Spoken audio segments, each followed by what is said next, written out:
This government meeting is brought to you by Eastworks and our local cable subscribers.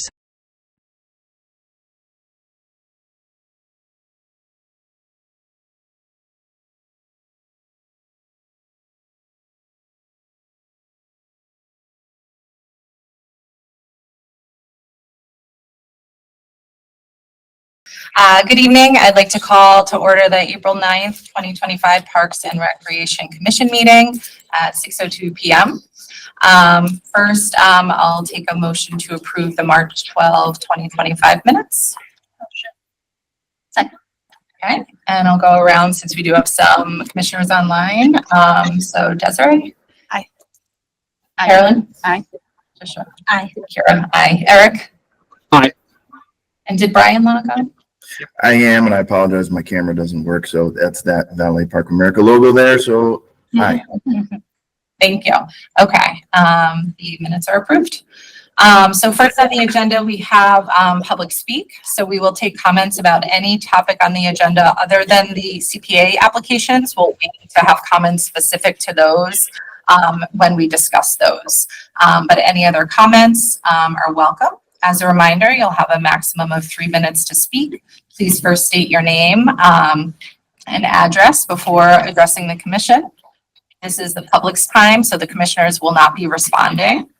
And we'll start with anyone in the room, and then we'll take comments online. If you're online and you'd like to comment, please use the react button to raise your hand, and we will call you in order. So anyone in the room would like to public speak, you're welcome to come up to the podium. Great, thank you.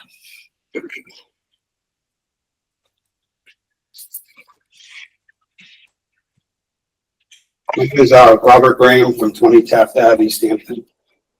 This past weekend, we had a neighborhood coalition walkabout with the directional change of the neighborhood traffic from Daly Field, from Hiskin Ave to Hiskin Ave to Daly Field Road from our area. I do have signed petitions from people, and I'd like to present this to the Park Commission for further review. In here, we're asking for the Park Commission to give us 1 year of studies.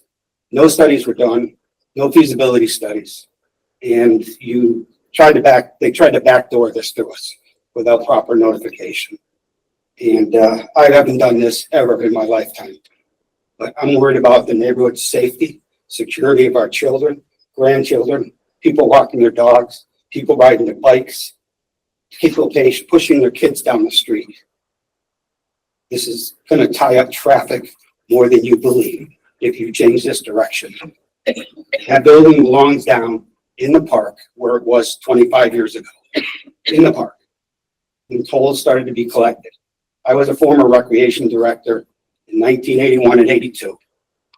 I know how the game is played, and I know why we had to do what we had to do. John is doing a great job. I'm not saying anything about the parks. I love the parks. I love seeing the kids play.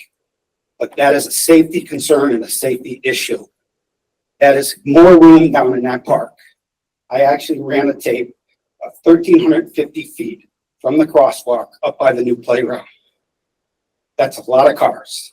You can get 80 automobiles down that road coming off the Lounge Ave to the payment booth without obstructing anybody's safety, without changing any road details, any traffic plans. You're going to be taking, if you go with this proposal, you're going to be taking 100% of the concentration out of the park and shoving it down Lowndes Ave. Lowndes Ave is going to go to Williston Ave, and people that live on the Plains section are going to shoot through the parking lot at the high school. And they're going to fly up Bryan Ave. You're going to have nothing but a nightmare. And someone's going to get hurt, and now is the time for you to act responsibly. Do the feasibility study, shut this thing down for a year, and allow us to find out what the right direction to proceed is. I have a petition from Lowndes Ave, Williston Ave, Bryan Ave, Hiskin Ave, Garfield Ave, Taft Ave. And I want to present this before the board before you make any decisions whatsoever. If I may come forward and give this to you. Yes, thank you. Thank you.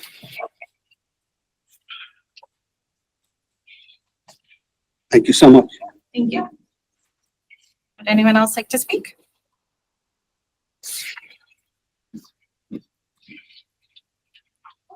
Elaine Wood, 9 Overlook Drive. Maybe I'm misunderstanding this, but when they move the entrance to the exit, is it going to be in the same place? It's just one's going to be exit, one's going to be entrance, and we're just switching it? Or is it going to be where the stone exit is, where the stone piers are? Am I misunderstanding? We have that as an item on our agenda later that we Okay, can well, talk the about reason I'm saying that specifically, is but like, we're not going to it's answer questions. same amount of cars going in, it's going out. So I don't understand what I'm missing here. Because to me, I've seen that booth almost get hit a couple times and the cars back down all the way to high school. I think I'd rather see them back up by the tennis courts and all the way out. Because I don't understand that it's the same amount of traffic. They're either coming in or going out. So I don't know what I'm missing. Right. Thank you.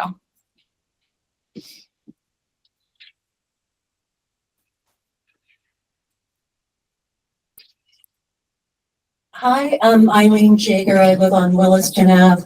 As you're heading towards the park, I live just past the high school.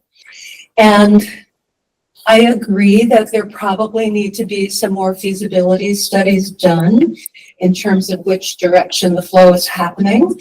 As someone who on any given Saturday morning has traffic backed up past my house, often I can't get out of my driveway. And when there's impatient drivers, they start honking their horns. And they're often back down as far as Ward. So do some feasibility studies. For countless safety reasons, it makes sense to flip it the other way. We have kids, we have pets, we have all kinds of things on my street as well. But at the very least, as an interim measure, move the toll booth into the park to get the traffic off of Williston Ave. Wherever you put it, if you put it up at the top where it forks again, but that would be a great solution so that things aren't clustered up on my street. Now, I'd like to speak as a pedestrian in the park, and I'm usually walking or riding my bike.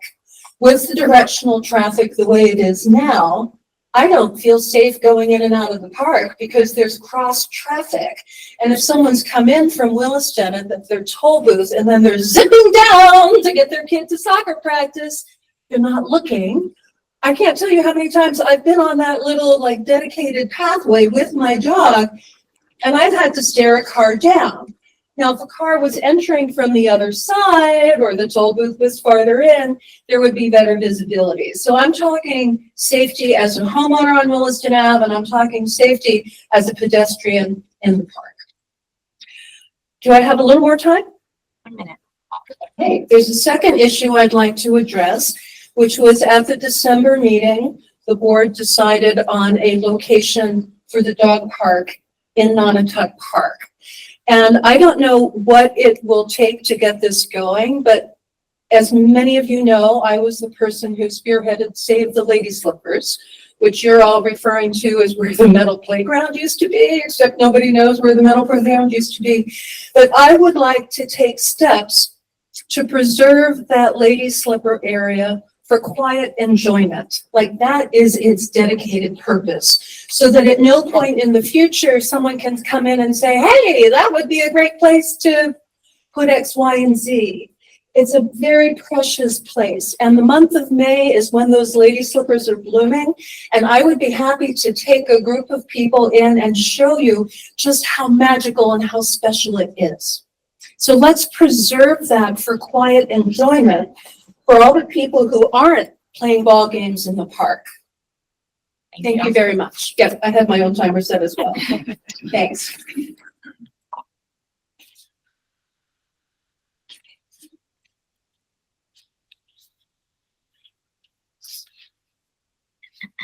Hi, I'm Josette. I live on 31 Hiskin.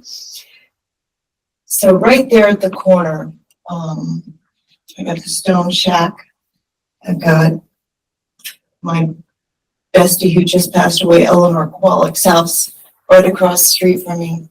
I often think, if she was alive, what would she want to do? She had a big voice.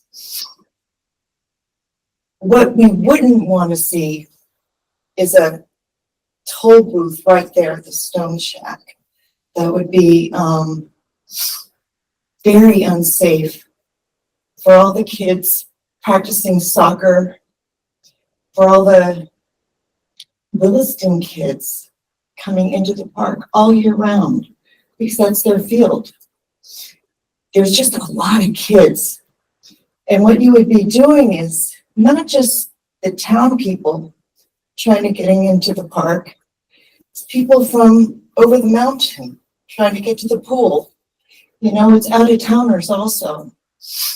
And they're not aware that there's so much activity going on in that corner, in that area. Baseball is a long season, and not just the high school baseball is there. You've got the what's the name of your league? Yeah, you've got the American League.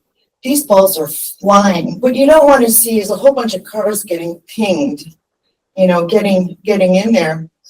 A lot of times when they leave, they're leaving, a little earlier than dusk, or later because of soccer practice or games or something after school. So there's quieter traffic coming out, but to go into the park from that end, I just think it would be dangerous for all the activity that does go on there throughout the day and from morning. There's just a lot of people. I can sit on that corner and just see the droves of people walking into that park area and the dog walkers. It just doesn't seem like a very, very good idea to have so many people going through Garfield or coming up Bryan or Garfield or Taft, winging around and, making their way into the park that way. There's just too many families, too many kids. Thank you.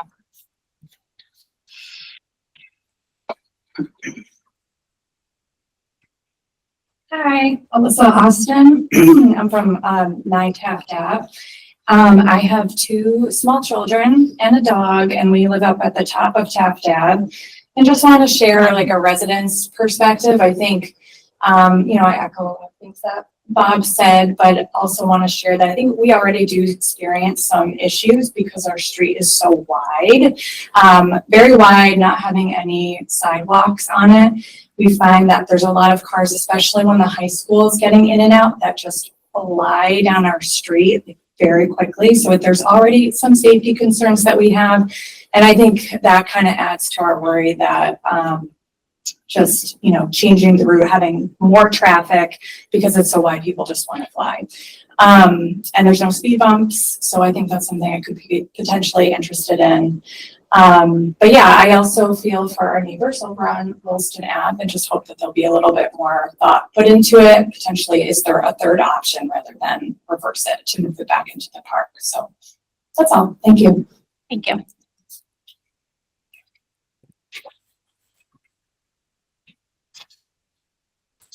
Good evening, everyone. Jeff Bagg, I live at 49 Taft Ave. First, thanks for being commissioners and being here to listen to us. The process seems to have unfolded sort of unclearly for residents. Started off with a public hearing at City Council, and so a group came and voiced some concerns to City Council. So we're not sure if you heard those. And then it went to their public safety subcommittee last week or the week before, and it sounds like they're bringing it back to you guys. They've deemed that it's a park road and park decision. So Megan, my wife and I signed the petition that Bob had prepared because I think we're asking that you guys just start with moving the toll booth and see how that goes and see if that alleviates most of the issues that have been raised on your end, the purpose for this.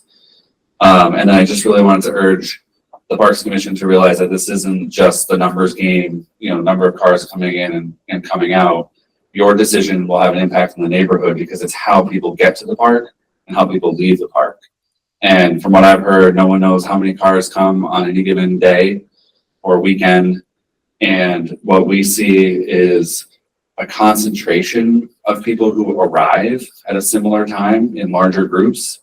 And that is a pattern that you guys are about to make a decision that will change the pattern within the neighborhood, how people arrive. And the number of cars leaving, from our observation living at the exit, is that it's much more dispersed. Not only do people leave at a different time from within the park, but there's multiple different options. Once you're at the exits of the park, even though you're not supposed to, a lot of people take a right, people take a left. At Taft, they take a left. Some people go straight down Hisgen. There's a disbursement upon leaving. And we're really urging you guys to make a much more careful look at this before you make a decision. So there's I counted, thought gave me a copy of the survey. There's 68 people who signed the survey, the petition, excuse me. And we just want you to know that there's a lot of people paying attention, and this decision will have an impact that goes beyond just the park boundary. So that's really important to reiterate that your decision will have that impact. So a lot of people paying attention to figure out how you choose to proceed. Thanks. Yeah.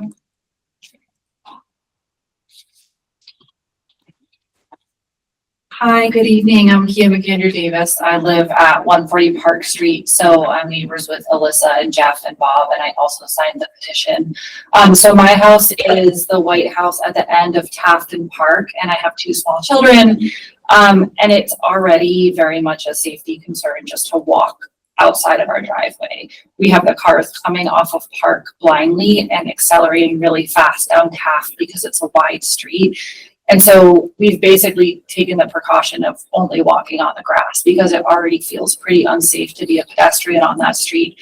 I certainly don't want that experience for my neighbors who are in the current position with the current design, but I think we share a lot of concerns about the pure volume, hopes that there might be consideration of speed bumps, because regardless of what happens with this decision, it's already a safety concern. And even as our kids age, I ask myself, would I feel comfortable with them walking down the street by themselves as they're older? And that's not something that I want to feel in a neighborhood that I love and hope to stay in. So thanks for your consideration. Thank you.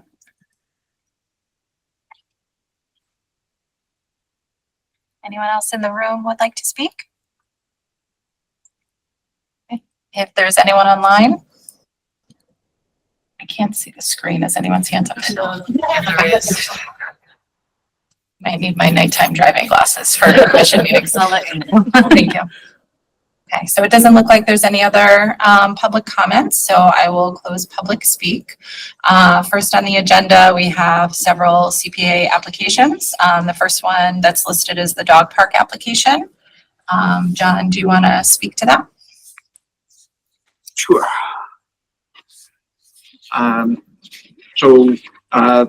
I received the CPA application from Ava, who is the CPA coordinator for the city, for the dog park. And upon receiving it, there were several concerns that I had. Ultimately, when a CPA application is put in for city property and specifically park property, I have to sign off on it because at the end of the day, these are tax dollars that I'll be responsible for.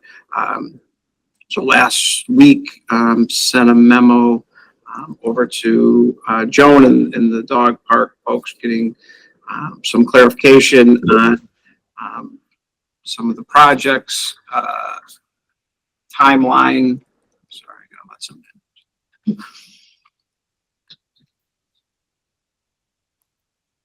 Overall project funding, how much the Friends of the Dog Park are going to contribute, project budget. There's some disparity between the numbers and adding professional services, and the request of removing of trees at this point without a funding plan or a project timeline. And this goes back to practice by the Park and Rec Commission of, for example, the pickleball came to present and they were interested in CPA funds, and the commission said, that's great. Go out and do some fundraising, and when you guys come back with X number of dollars, we will put the CPA application in. They worked really hard. They fundraised. They outsourced with a 501c3 to make sure they were properly fundraising.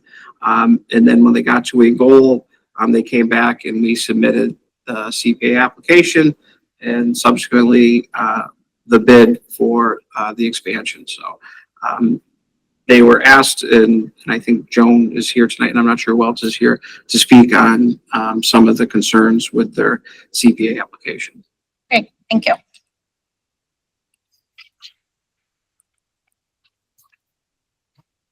Thank you. Joan Kurtz, President of Friendly Easthampton Dog Park. Thank you for bringing up these concerns. John, we want to make sure our CPA application is appropriate and acceptable. So the first concern that you had mentioned was the project timeline. We couldn't start any real grant applications because it did not have a location until the end of this past year. So now that we have a location, we have a draft schematic, we know that we can actually start going out and doing some fundraising. So we started first of all with the CPA just because we knew the CPA is out there and it's easier to apply to them because they know of the dog park, they know about Nonotuck Park. So I filled out the forms, I had my board members check it out and thought we had it all correct, but obviously we're missing some things. The project timeline, we're hoping and assuming the CPA will approve our request for $31,000, which is the cost of removing the trees in the necessary area. And we think if it will be approved, we probably will not have it until the end of the summer, beginning of fall. But even if it came in before, we would not have the trees removed because you've got the camp there, and we would not want any construction, any sort of activity going on while you have the camp. So we're hoping that funds will be available by fall, late fall. Our Bill Cannon, who created the draft schematic, also told me this: site clearing for the removal of the trees has to be done first. This will require defining the limits of the clearing with selected trees to be preserved within the fenced area. Stump removal may be required, which he suggests, and some possible grading may have to be done to even grade along the new fence line. This will be reviewed once the trees have been removed. And he had discussed with John and with the friends of the dog park. There are signature trees, which are the large, solid trees that want to stay up. The trees that would be removed are the saplings, and the dead trees, the trees that are already dying, leaning over, that are not safe. You need to keep a buffer around the dog park to keep quiet, keep this, the area quieter. The signature trees would stay, everything else would go down. So before anything else can be done, it's suggested that the trees be removed. After that is done, time frame between now and hopefully when the trees are removed, we're going to continue our fundraising. We just sent out a large request for sponsorship for some of the things needed in the dog park. The water station, the waste stations, and benches, and we're getting very positive responses back.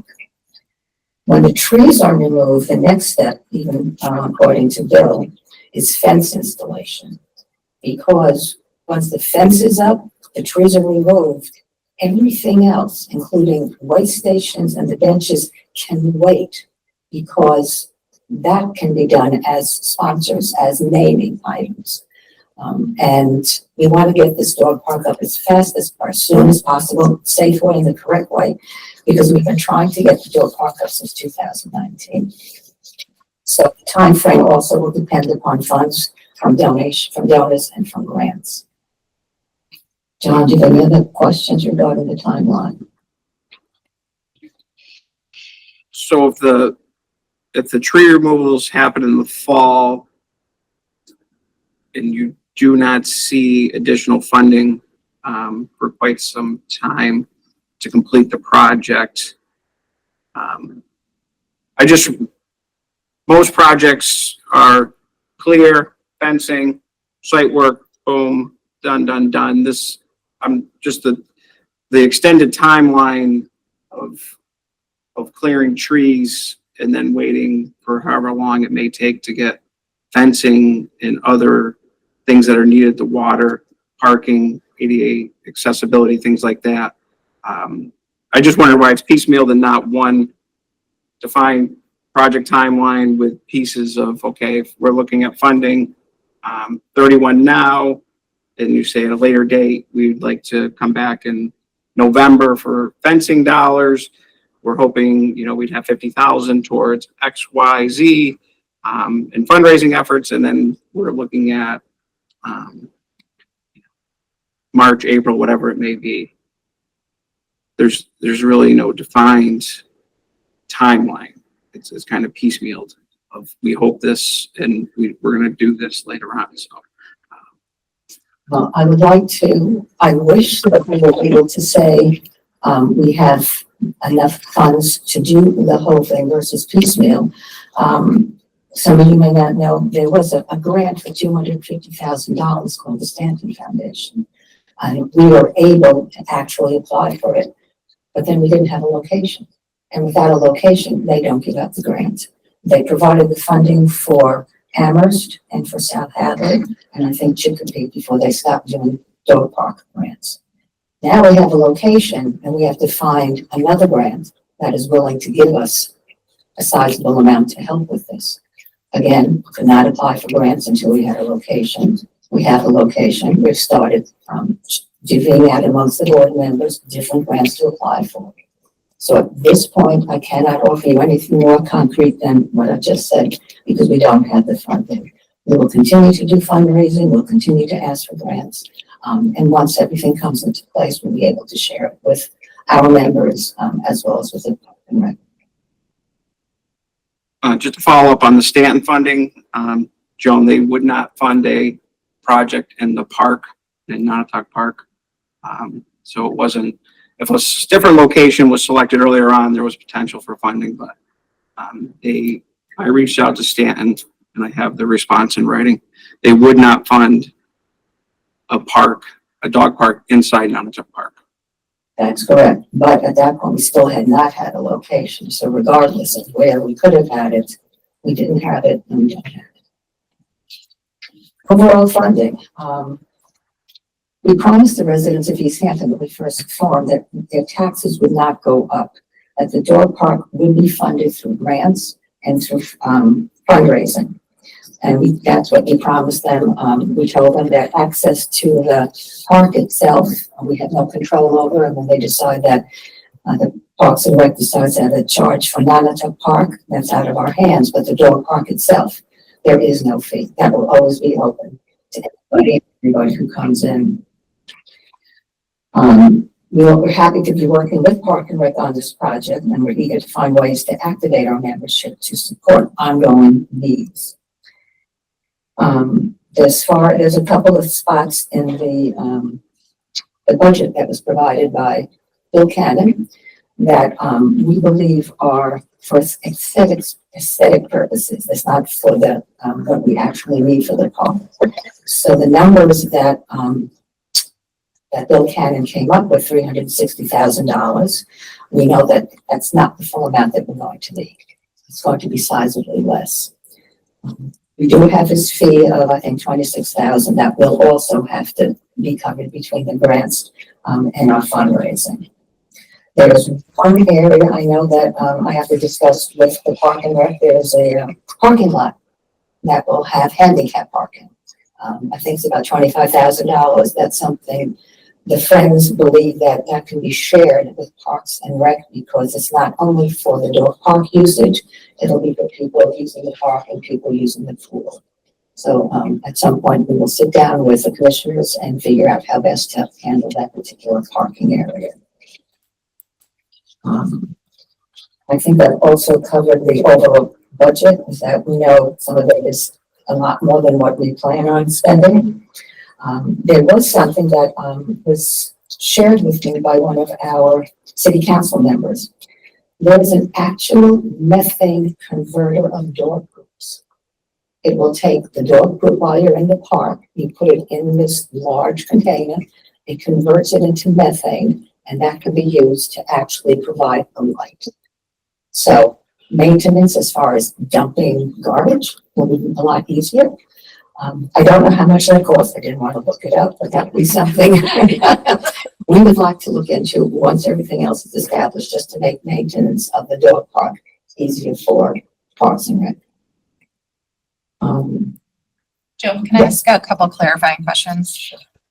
So on the memo that John wrote, so the overall project budget request for PA was 360,000. And so you're saying the 26,000 for Bill Cannon services is in addition to Yes. that amount? Okay. Yes, it is. And why was that not included in the request? Are you anticipating using fundraising money to pay for those services? Our CPF application was the first one. We only asked for the 31,000 to remove the trees, because that was the first step in the process. I understand from people who apply to CPA that you can go back more than once. And we did not think the very first time that we should ask for $360,000. We figured we'd start with a little bit, get some of the funding, share that with our members so they know that this is how much has come through and that we need to match it. We need to have pledges and we need to have actually cash at hand. And then we can go back again, as well as use our grants and our other fundraising to accumulate those necessary monies. Right, but on the CPA grant application, it shows you're requesting 31,000, but then there's a line that says total project cost 360,000. But you're saying it's 360,000 plus the 26. So that's what I was wondering. Okay. Why is that not included in your overall project cost? That was a mistake on my part. Okay, so Yes. your anticipation is that is Yes, your total? yes, thank you for bringing that up.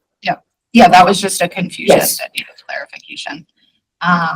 And then kind of, John had put in the memo as well and just brought it up how like when pickleball had their process, there was an agreement of how much they would fundraise and commit to. Has your group thought about what that number could be?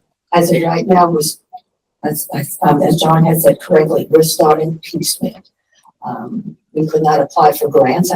We have an idea that different grants offer different funding depending upon what you're asking for, what your needs are, and all this other information. I don't know. No, I don't think, did we tell our members that it's a full, I don't remember if we told our members it's a full 300, yes, our members know it's a full $360,000. Did not include the 26 in that one either, but they know how much it's going to cost. They do know. And as far as whether or not, we've made requests, we sent out this large sponsorship fundraising letter just went out, and they know that the various activities. We have a large fundraiser in May called Jesse's Ride. We do Cultural Chaos. We do National Dog Day. We do the Farmers Market. We do Winterfest. So we'll be out there all the time and raising funds and getting grants. Did any other commissioners have questions? Eric has his hand. Eric, go ahead. Yeah, just one tiny point of clarification though for Joan. The charging to enter the park is not mandated by the Park Department or the Park Commission. That was mandated by city government in 1991. It was before we even had a mayoral form of government. It was to cover a budget shortfall. And all of the money from the toll booth goes to the general fund. It does not stay with the park department. And I think that's just an important point of clarification. I wish the park would be free, honestly. And I've been saying that since 1991. It was free when I was a kid. Just so it's I don't want it to sound like the park is making lots of money while the dog park will be free. It's something that was mandated upon the department long time ago, unfortunately. I remember that, I understood it, but there are people who always ask, is the dog park going to be free? We said, yes, it is, but entrance into the park may not be. That's all I said. That's great. Yeah. And I applaud the dog park being free. I think that's great. Thank you. Any other questions? I just want to applaud you for all the work you're doing. Having been involved with the pickleball, it is really complicated. And, I know John has a very good grasp on how he likes to see the projects go and how they typically go. And when you talk to different people within the city of Easthampton, sometimes you hear different things. And so I think it's great that you and your group have been doing this work, and it's really hard work. I just want to recognize that. Thank you, appreciate that. Anybody, any of my friends want to say anything? Thank you very much.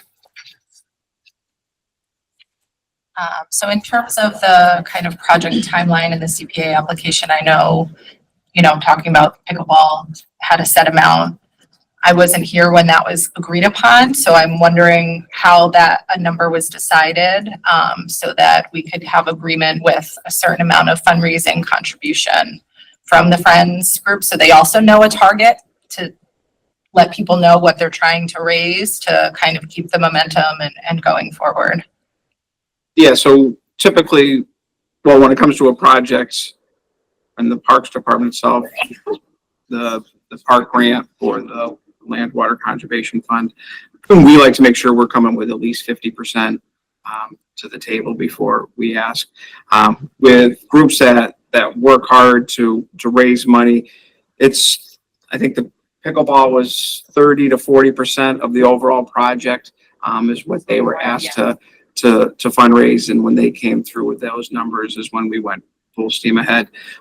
Similar with Easthampton Youth Soccer Association and the Little League, when those expansions happened, those were similar, where they said, okay, we have $15,000-$20,000 towards this project. We want to expand and add 2 more ball fields. For the soccer was adding a soccer field, irrigation, things like that. So they actually came with a number of we can afford this, will this help towards the project? So, and it definitely does. And that's one of the things that CPA has always asked in my 16 years here is, what are you bringing to the table? What kind of funding are you bringing? They like to see matching of the funds. They like to see a certain dollar amount appropriated for projects. So trying to have the dog park parallel the process to how it's been in the past, it seems like, and they only asked for 31,000 right now, because in Joan's mind, she was like, this has to happen first. We'll ask for that and we'll do next. Whereas previously, it sounds like having the whole thing planned out, even if you don't have all the funding, ready, but at least a plan of what that would be and who's contributing what. There's nothing keeping the dog park from resubmitting an application for more money. So if they're anticipating about half the cost from CPA. Joan, I don't know if you've gotten any information about grants that you are going to apply to at this point. If you could, no, okay. Because that would be helpful to have as well. So then it would be clear to everybody, the fundraising amount. And in terms of kind of moving forward, I think it's important for the commission to have a clear vision of what is the project timeline fully and how is it going to be funded before starting that process. Thinking about if funding weren't to be, the full funding amount to received, but we had cleared all the trees and put up fencing, and then we're stuck mid-project, thinking about everyone in Easthampton, the commission has to think about that. So I think it would be helpful if kind of through this initial maybe CPA process, or maybe we can take a look at clearly defining what the timeline is. And I think we can work together to do that so that we're not pushing off the timeline of getting things started and moving, but really clarifying what those things will be. So I think I mentioned this is all new to us. I just said with the CPA, there's a very nice application, but unless you can actually talk to somebody who knows what about it, it's very complicated. So if we apply for the CPA, which we are, and they approve it and they give us the money, it sits, I assume, until we actually get it. It sits at the CPA, or do we take it and put it in our bank and wait until you get the money? I believe the CPA will pay the people doing the work directly. Okay. No, it goes to me. Go see it. So, I am also new to the yeah, CPA. so the funding is set up into, a park account through CPA that we pay the bills out of. I control of, making sure things are done right, whether it's paying prevailing wage, all the checkpoints of a construction project are being done properly. And these are city dollars, so they stay in the city. Between Ava and myself, when I hold purchase orders and things like that, the CPA coordinator is fully aware of where funding's going, and then the billing matches those types of funding. So quick question, if you had the pickleball courts and the soccer, they only had to raise partial, and the CPA provided the end. Did Parks and Rec provide any funding at all for any of those? We supplied some for the pickleball courts. And in kind. In kind, yeah. So we did, and we're doing that similarly, where there's pieces of the project that we will actually do in-house to help reduce costs. I think Bill's was planning on help with for the dog park to do some water connections and being done in-house. So those types of things that can be done in-house between us or the assistance of the water department or DPW. We try to make sure that we can reduce costs of projects, not only for the groups that are raising the money, but also these are city dollars. So if we can save money using our resources, and we can perform the work to the best of the ability, we do that. And we've done that on just about every project that we've been involved in. So it sounds like we need to sit down with you and the commissioners to figure out what part you are doing in-house versus what we need to raise, because that'll then change what I need from members and the grants that they have to apply for. So you and I will have to sit down at some point. Yeah, and I don't think this affects any grant funding that you could be looking towards. I think you're fine to start heading down that road. No, just in general, if I have the information, the probable cost from Bill Cannon, and I don't want to include $8,000 for, water being moved from here to there. So, But I don't think anyone's gonna give you a grant for the entire amount, and if they did, that would be fine. I'm sure we could find other ways to use that money for the city and the park. So to John's point, I think you have what you have from John Cannon is very helpful because it gives you a real-time January 2025 estimate of the cost of this project. And you have that work to make those applications for grants. And I think I would move forward with that because that's the first step of the fundraising side. yes. I understand. My only concern about the tree removal now would be I don't remember who said it, if that clearing happens now and then the project stalls for a couple of years, that they're going to be added costs now because now we have new growth and maybe have issues with water runoff and things like that weren't anticipated because of a potential delay. So that would be just another caution of starting the project without having all of the pieces in place, Thank you. Thank you. Thank you. Any last thoughts on the dog park? Okay. So we'll move to the skate park application. John, do you want to introduce that?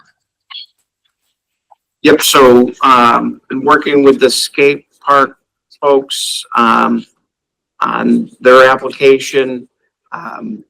It was submitted with a request to CPA to move it to the May meeting. There's still a couple of small pieces of information that are needed, but that will not affect the overall request. So the request is going to stay the same. GZA was going to have some paperwork for us. They're the ones that did the soil testing and has done the work over at Millside. They were going to try to have it before we put the CPA application in. They were unable to do that, so that's why we put it to May with the understanding that there'll be some added information to that application for May, but no additional costs added or requests for funding. So the funding levels are going to stay the same. Is there anyone here who wants to speak to the skate park project?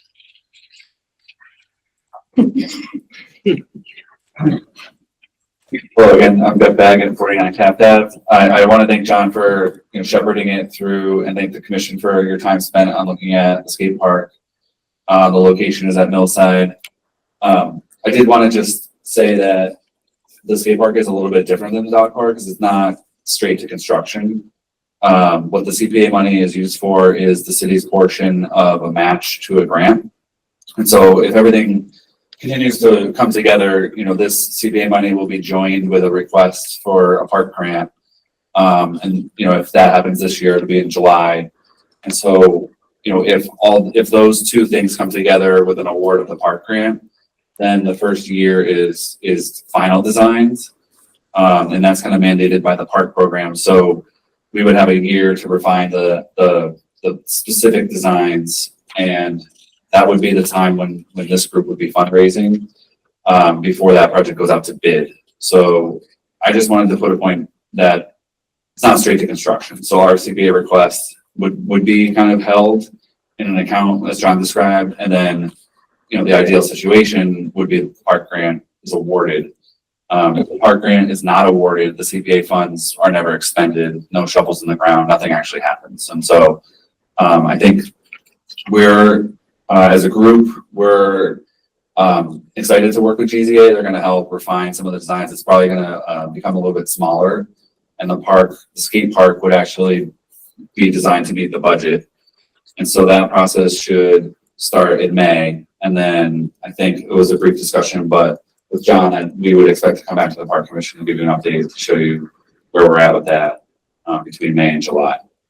As a group, we're excited to be moving forward. And again, just to repeat, even if we apply in July to the park grant and are awarded in November, that's still from November to November, that's still a year of design work. And then it goes into construction a year after that. So it's not straight to construction, but thanks for your support on that one. Any commissioners have any questions or thoughts about the skate park? Eric? So I guess this is just an observation that, and I'm not looking for any commentary from anyone, although feel free to, that a year ago, this commission had a proposal to create a new park in an unused space that didn't take away from any existing parks for the skate park and dog park. And a year later, we have two proposals that take away from space in Nantucket Park and take away from space in Millside Park for, and at the time, a year ago, the big concern was that it was not fiscally responsible, that it was going to cost too much money. And currently, the two separate parks combined come in at $250,000 more than what we were looking at a year ago. That's all. Okay, thank you. The next application is the spray park. So the spray park will be on the CPA agenda for April.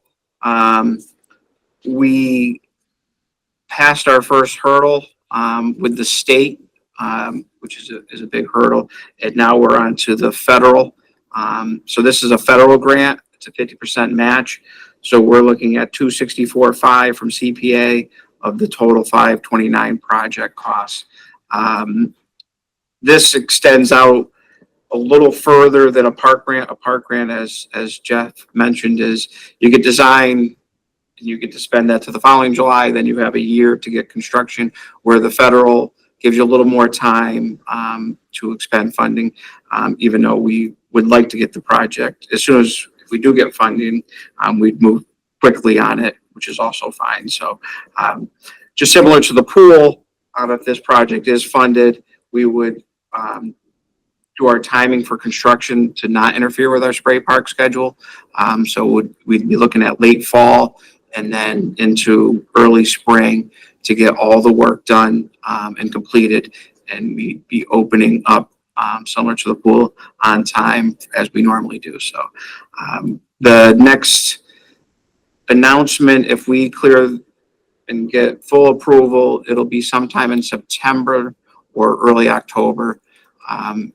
But with the federal government as situated, we'll hopefully stick to that timeline, but it could be delayed a little bit more. We're not sure how that'll work out. So,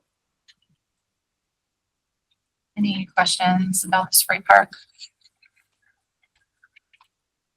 Okay, thank you. And then lastly, the historical. So historical, I'll be on the April meeting for this one as well. This is the 14-5 to get the, as we talked about before, the Brookside Cemetery onto the National Registry of Historical Sites, which is a big deal.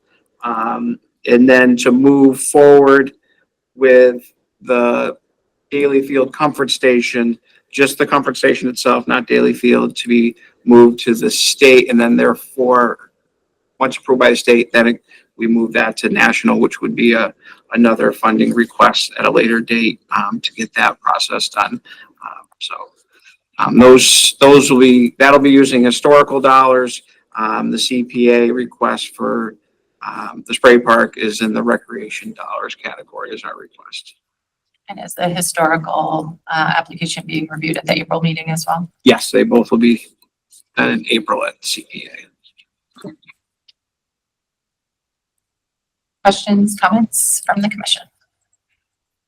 Well, that it's moving forward. Yeah, it's very exciting. Okay, budget update. Budget, so the budget meetings have been moved all the way around. The latest update is our budget will be in front of finance on the 19th of May.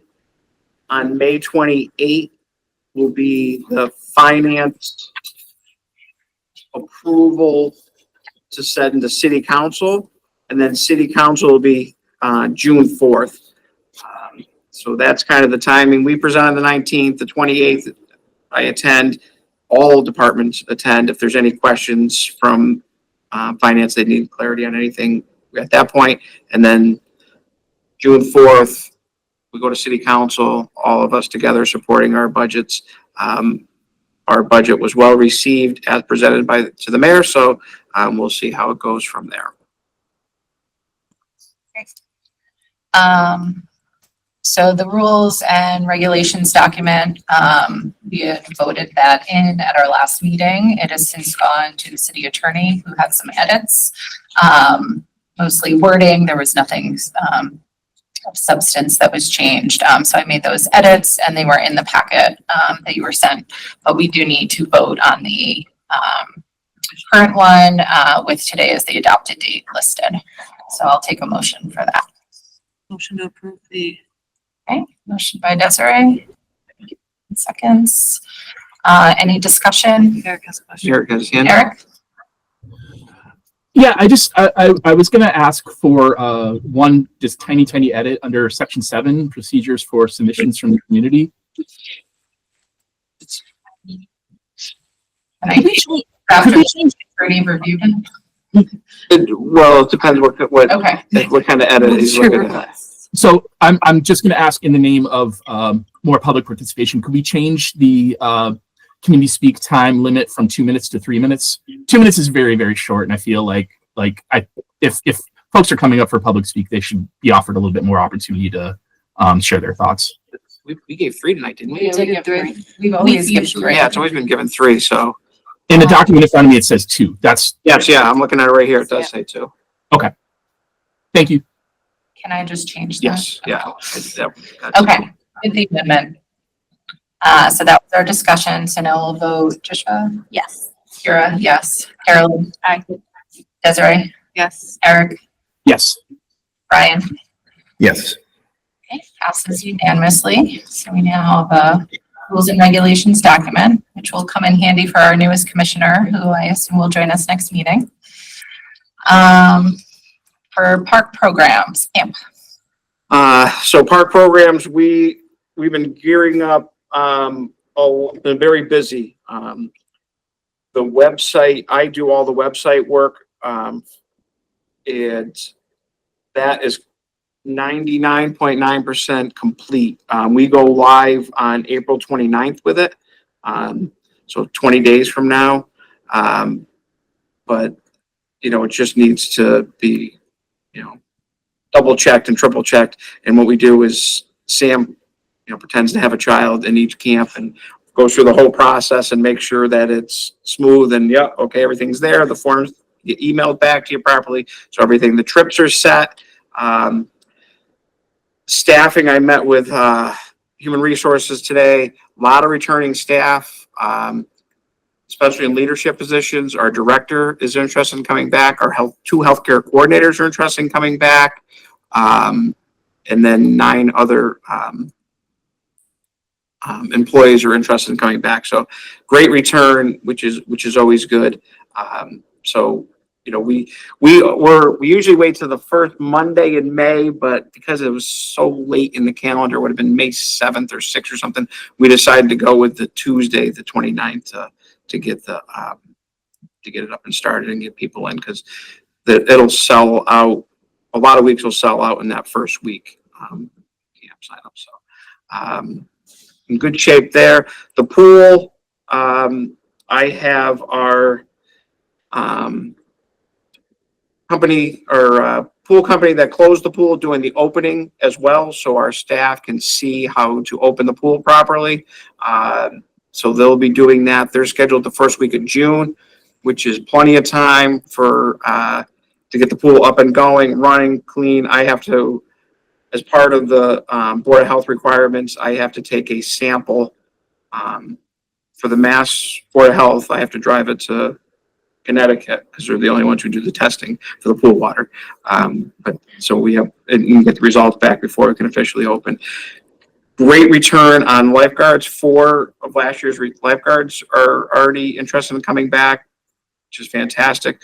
Our pool manager, we've had 3 applicants for that. One of them is certified to do lessons, which is huge. This is something we want to bring back to the community.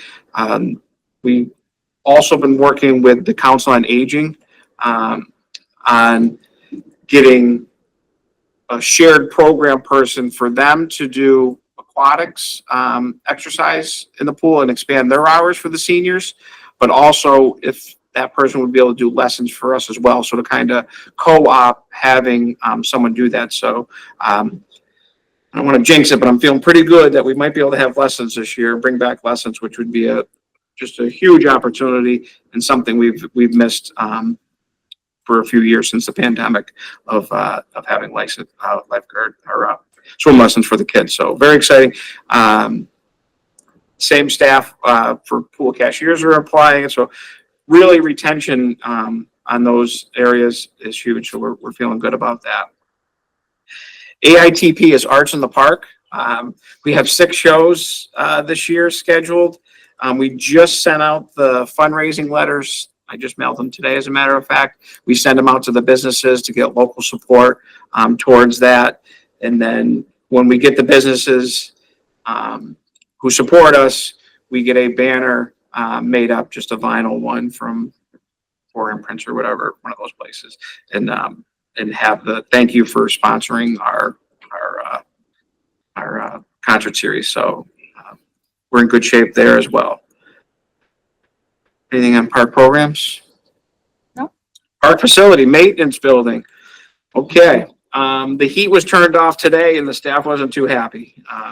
You think you can schedule something in April and not have it bite you, but so the heat's off in the building. That's cleared out. The water and sewer DPW will take care of disconnecting for us for the service. They just pushed it out to May 6th that they're going to be able to do it. Eversource has a 2-part process. They have to disconnect the electric, and they also have to set up a temporary service for the office trailers. So I have confirmation for them for after April 24th. So sometime in that 2 week before, while DPW is doing water and sewer, electrical will be turned off and squared away. The permit's done. for the demolition company. They're ready to go. I talked to them yesterday. They actually wanted to come today to knock it down. I said, well, sorry, we have some things still active in there. So we'll be in very good shape. The purchase order for the office trailer for the maintenance staff, the new ones are coming in and they're going to be able to get a new one. So they're coming in at the end of April. So I've squared away with that vendor. We have to submit a certificate of insurance to add them as an insurer, so it saves us money. So we don't pay the damage waivers on it. So things are moving along really, really well on demolition side. I have a meeting on April 23rd with EDM Studios, and that's the design team for what the three options could look like. Option 1 with an associated cost, option 2 with a cost, option 3 probably a good cost. We should have that for our May meeting to present, to take a look at and ask questions regarding that. So, John, is are the trailers going to be after the current building is demoed, or are they going to go? Yeah, because we're going to try to time it like within days.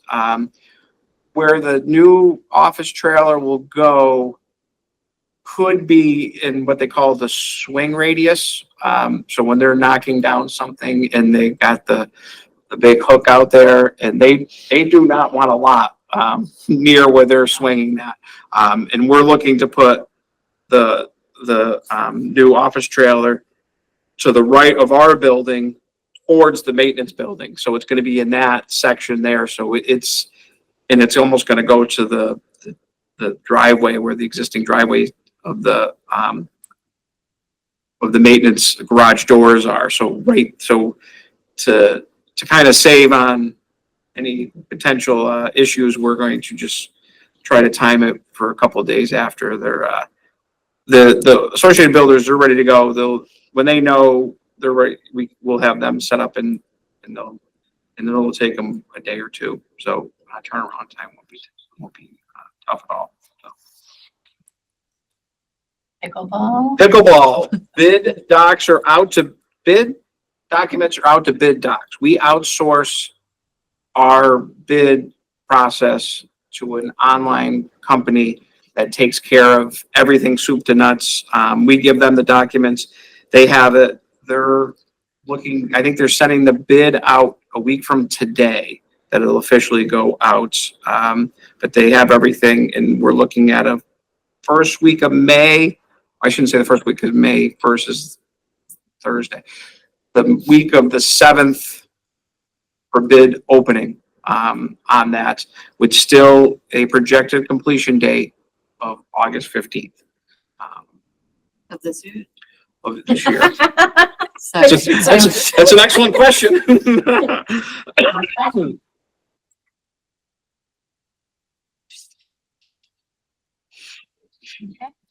And then to go along with what we talked about with doing in kind, some of the things that we did for the pool as well is we dug wells for runoff of water, things like that. We did that in-house, took care of all of that to eliminate the cost from the pool. We're doing that similarly with the pickleball courts.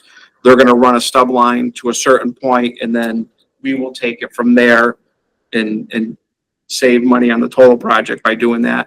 Also, the rail, whether we put a guardrail or stone to block parking spots from the existing fence line. So we're going to do that in-house as well. So we're going to take care of that to help save some costs on the overall project.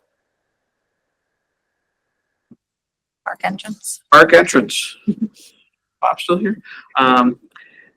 So yes, we did reach out to a traffic study group, and they should have something by the end of this week or next week. I believe that, I don't want to speak for the entire commission, but we understand this is going to be a long process and nothing will be done right away. As part of this traffic study, it's going to identify the times of day for those neighbors on Williston, Lowndes, everywhere. What time is the busiest times for cars in all areas? It's going to check speeds. It'll give a printout of, I don't want to say a certain number, but between say 2 in the afternoon to 3 in the afternoon on a certain road, 30% of the traffic is speeding. It's going to give data like that. So this is, and it'll also give the number of cars, type of car, like the data that it's going to provide is going to be really something. So I haven't seen the price on it yet in the proposal, but when I get that, we'll present it at next meeting.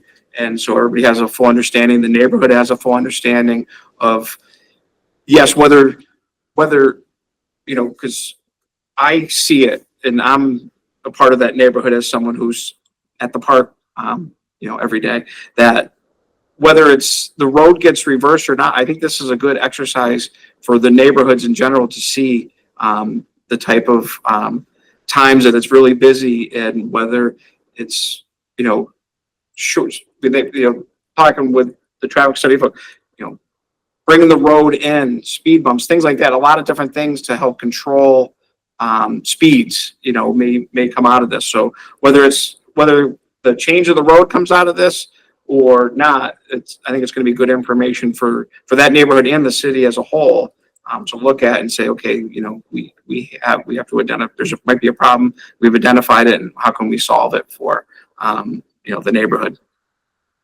John, I have a question.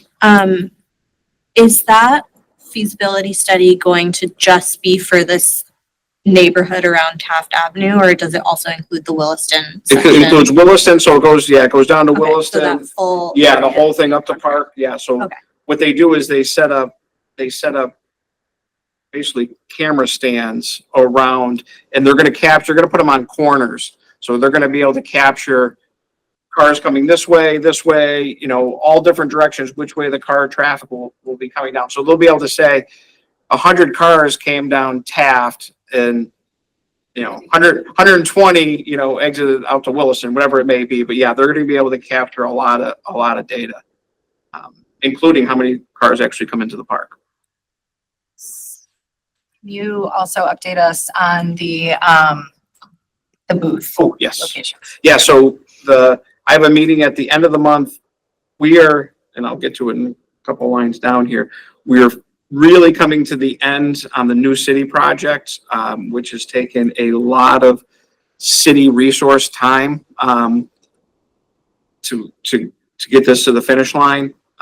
So with that being said, the city and engineers and I are going to meet at the end of the month and start looking at the 2 potential spots where we can move the toll booth in, how we can get electricity there, what types of costs, how will we be able to create enough of a access point for 2 cars to enter the park on one side and exit on the left, having the toll booth in the middle on an island. So, you know, we will be looking at that. And then once we get some plans in place, we can look to see whether it has to be outsourced. You know, if it's a small project and it can be done something in-house with city resources, we look to do that, or we have to, you know, outsource the whole thing because it's just too big of a project for city resources. So, yeah, we'll know more throughout the summer as we move forward. Our plan is, this is not really part of it, I guess, because it's entrance, is to have some assistance on Saturday mornings in the toll booth with our senior tax worker offer credit person. So hopefully that'll help alleviate some of the traffic issues. We're also going to be at, a little plug, hopefully people are listening, we'll be at opening day for Little League selling passes on that Saturday, the 26th. So Sam will be setting up a booth there. And then we're hoping to have our Saturday toll booth person with our senior tax worker over in soccer area that day selling passes. So I'm trying to get, that will help the flow the first few weeks of getting people that already have passes and not, you know, can I get one of those, things to fill out and do that? So, John, will those be, will those like dates that you were just talking about, the April 26th, and what was the other date? they're both the 26th. They're both on the Yeah. 26th. Okay. Will that just be cash only for purchasing season passes, or is there gonna be an option for people to pay with cards? Cash or check, no cards. No cards? No, the only, you can do cards in the office. Okay. Is there a possibility for us to discuss having a card option? You'd have to there go to that the day? treasurers. You'd have to go to this auditor and treasurers. That would have to go through the city. The one, they're in charge of the credit card, accounts that we deal with. They set up with the vendors. They do all that. So, Do they accept Venmo? no, I don't think this city does not accept Venmo either. So we would have to talk. As a commission, could we request that we go to that office and start I the can, conversation? I'll just go, right now, we still don't have a treasurer. So yeah, we can broach that, I can definitely send it out. Dragging us forward, we're dragging us forward. I can see if they can see if the current vendor who provides credit card services has that type of platform where, we don't have internet in the park. So, capturing whether they have one of those ones where you can just capture all the information. And then when you get back to a Wi-Fi connection, it'll upload it, those types of things. So, Yeah. Sorry, just focus Yeah. still.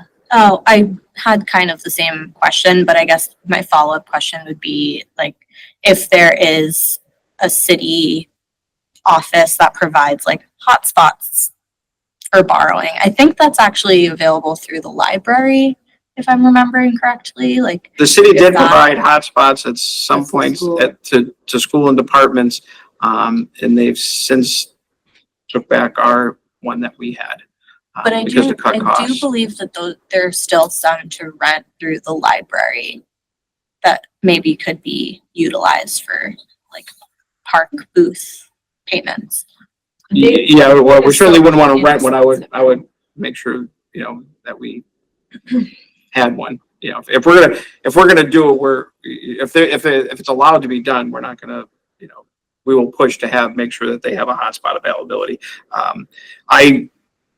That's where IT gets involved and whether they would I don't know how comfortable IT would be having a hotspot collecting credit card information. So that's, Okay. they have the KVS system, Yeah. which is the lock secured system within the city. So there's a few hurdles that would have to be, And are they gonna be looped into the process of moving the booth and just like what costs or adjustments might need to happen around that? I think it would be important to, if we're going to move the booth and have costs associated with that process, I would want us to explore the option of like installing some kind of internet availability that's just local to the booth as well.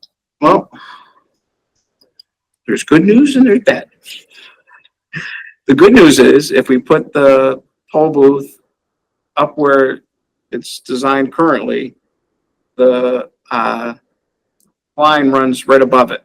The internet could be dropped right onto it. You mean where it is now at the? No, where it was Proposed proposed to plan, be. yeah. So into the park, Yeah. 120 feet down into the park, the internet line is actually right above it. And same with the electrical. So you could drop both in right there and you could set that up pretty easily.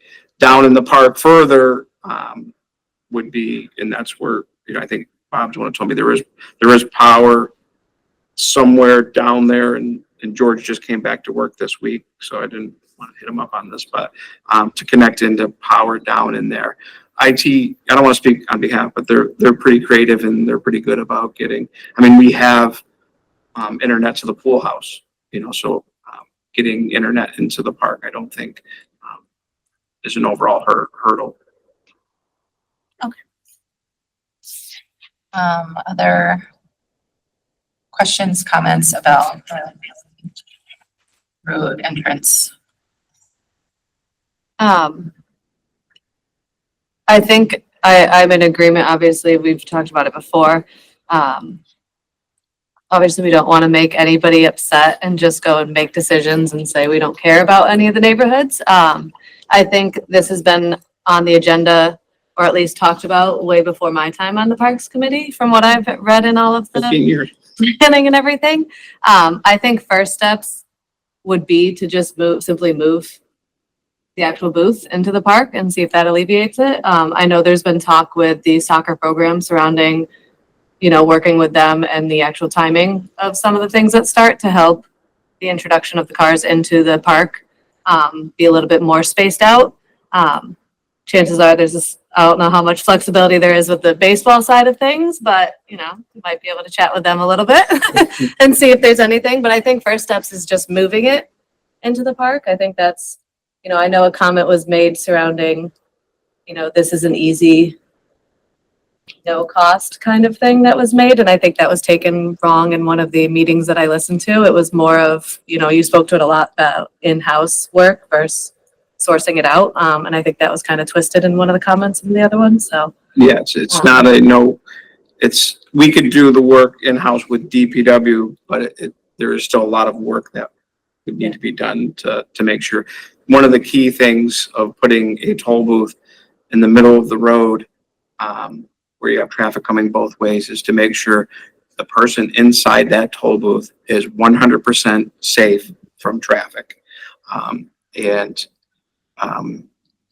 That's paramount. So whatever we do, there's going to be concrete bollards. There's going to be a lot of things to make sure we're protecting whoever's in there feels safe. Yeah, I'm in agreement that, especially when we're thinking, I wasn't able to attend, but I watched the public safety meeting where they talked about this, and they were like, well, it's a park road, so it's their decision. But then the park road empties out onto city roads. So then that's like their purview. And so in terms of our purview as Parks and Rec, moving the booth, I'm hopeful our rec coordinator position will get passed through, which will help coordinate schedules with high school and all the leagues and help alleviate some of that traffic flow at those high points as well. And that the traffic study, it's unclear how much money would be able to be available for the city to pay for something like that. And I don't think that is our purview, that is the city council's purview. And while I'm for that in many areas in our city, there was a lot of talk at that meeting about every neighborhood has reached out about speeding and concerns around that. So I do think that is not under our purview around that. I think it's great that you're getting that information about the traffic study, and I think that could be passed on to the Public Safety Committee, and then they can make a decision about that. Because they were talking about at their meeting how it is two separate things, that it came to attention because of the proposed change, but that it's a current concern. And it came up as an issue because it's already a concern and there's worries that it would get worse. So now that it's been brought to attention, I do think it should be attended to. But again, we only have the park to think about.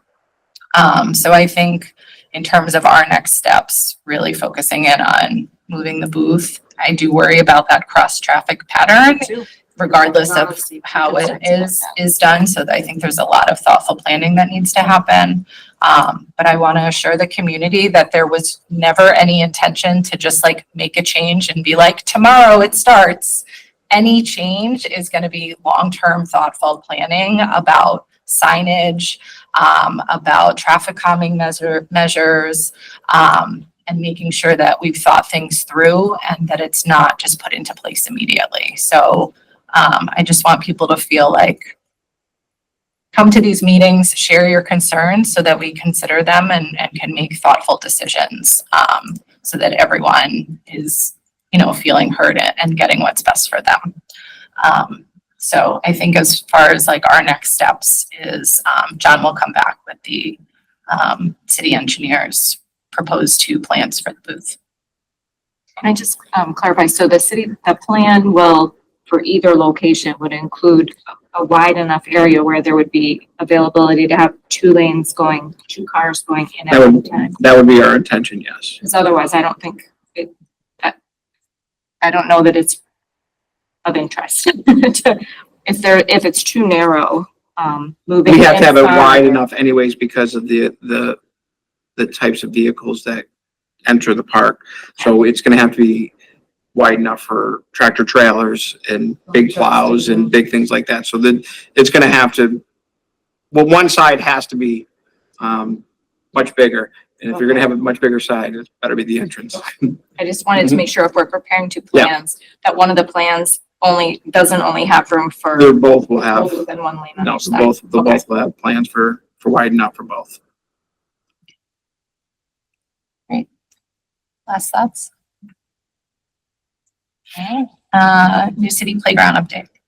Yes, so very exciting on this, on Tuesday, the 15th, from 6 to 7:30 at Eastworks, Room 160 will be the, unveiling of the two areas, the Parsons Park and the Lincoln Street Park.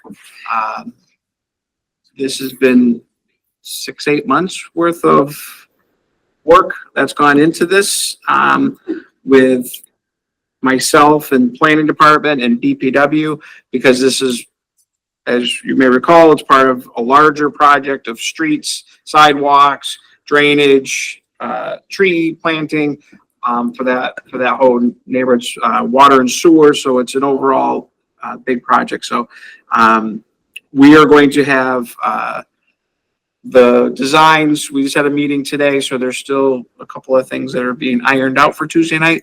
But there'll be big boards, that'll show what it will look like, what types of features, for play structures and, the shade structures, things like that. All those amenities will also be, shown in a separate.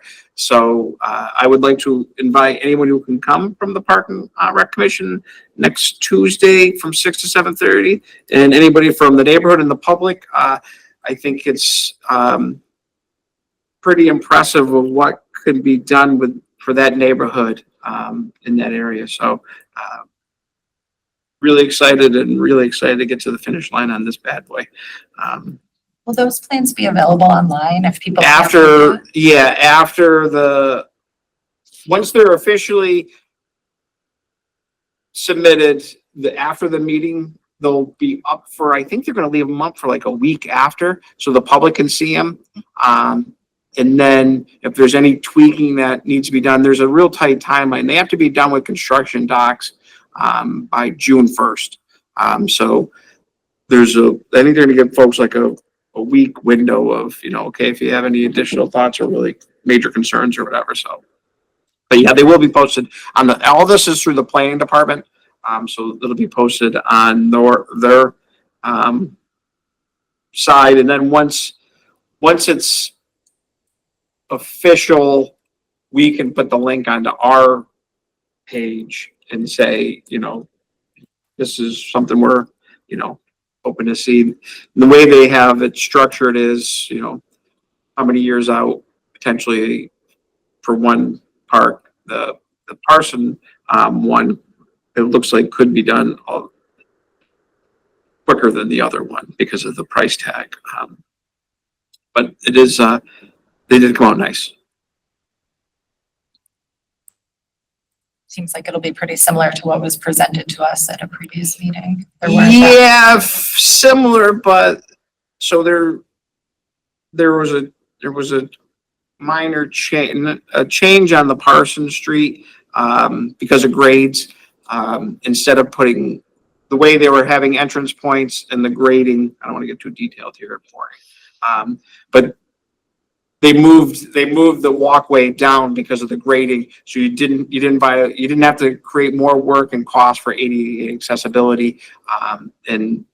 So they moved it down and put it in a different spot, which it looks good. So I think, they were one of the things that we were kind of hammering on there is if there's cost alternatives that can save some money, and not affect the overall designer scheme, and that's one of the things they took looked into and said, yeah, we could save money by just moving this pathway down and still have a great access point for the park. So,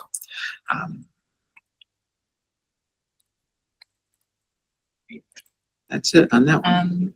Daily Fields, 100th anniversary.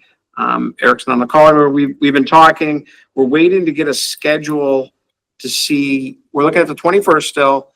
We've reached out. We're having a little trouble with food vendors because it's a really busy time of year. Because we wanted to get a couple of food vendors, and Sam's talked to a band already.